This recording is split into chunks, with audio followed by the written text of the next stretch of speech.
José Miguel, necesito plata. Plata, ¿y qué vas a hacer con plata? Ay, necesito pagarle a una vieja que le debo una revista que me quiere sacar de la casa por esa deuda. Págala tú porque tú fuiste la que cogiste la revista.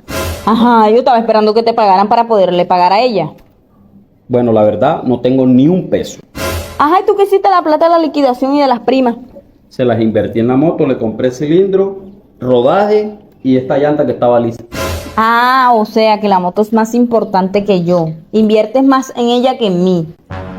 Que si la moto es más importante que tú. No, pero sí. Ajá, ¿y por qué? Te voy a explicar algo. Yo a esta moto le echo gasolina cada 8 días. A ti tengo que darte desayuno, almuerzo y cena diariamente.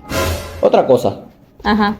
ese aceite que me toca cambiarle al cilindro es mensualmente. A cambio, la señorita todos los fines de semana tengo que darle para las uñas, tengo que darle para el cabello y si se quiere ir a comer salchipapa con los muchachos. Entonces, otra cosita. Yo a la moto la monto cuando yo quiera. A cambio, para montarte a ti es cuando tú quieras. ¿Quieres más? Otra cosita. Yo a la moto no le tengo que pedir permiso para dónde voy.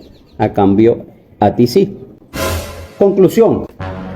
Es más rentable tener moto que mujer. Ah, sí es la cosa. Espérame ahí. Ah, que es mejor tener moto que... Placa, ven, no me vayas a quemar la moto. Vamos para allá. Vaya para allá. Vaya para allá.